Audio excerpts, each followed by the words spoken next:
दोस्तों, मेरे YouTube channel पे आपका बहुत-बहुत स्वागत है। आज हम सुनेंगे एक अनोखी कहानी। इस कहानी का टाइटल है आदतें। तो चलिए शुरू करते हैं इस कहानी को। एक बार राजा भोज अपने प्रिय मंत्री के साथ कहीं सफ़र कर रहे थे। इस सफ़र के दौरान वो एक जंगल से गुजरे जिसके पास कई सारे खेत थे और एक खेत के पास एक किसान ज़मीन पर ही बिना कुछ बिछाए बड़े आराम से सो रहा था। उस किसान को इतनी शांति से सोते हुए देखकर राजा भोज बड़े आश्चर्यचकित हुए और वहीं ठहरकर उस किसान को ध्यान से देखने लगे। राजा को इस तरह शांत देख मंत्री ने राजा से पूछा, महाराज क्या हुआ? राजा ने मंत्री से कहा, मुझे एक बात समझ में नहीं आई, ना कोई गद्दा ना कोई बिस्तर, फिर भी वो किसान इतनी आराम से कैसे इस उबड़-खबड़ ज़मीन पर सो सकता है? मंत्री थोड़ा सा मुस्कुराया और बोला, जेठ महाराज, ये कमाल है परिस्थितियों का और आदतों का। मनुष्य से ज़्यादा कोई कोमल नहीं है और ना ही मनुष्य से ज़्यादा कोई कठोर है। परिस्थितियों के हिसाब से मनुष्य अपनी आदतें बना लेता है।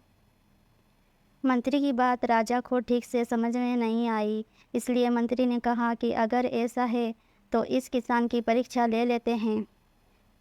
विचार विमर्श करने के बाद राजा और मंत्री उस किसान को राजमहल ले गए। राजमहल में किसान को वही ऐशो आराम, खाना पीना और सोने का बिस्तर दिया गया जिस पर राजा सोता था।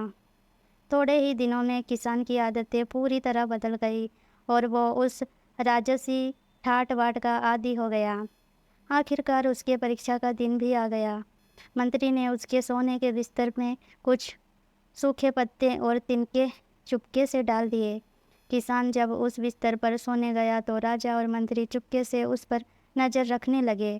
कुछ ही देर बाद राजा और मंत्री ने देखा कि किसान ठीक से सो नहीं पा रहा है और बार बार करवटें बदल रहा है। राजा ये देखकर फिर से हैरान था।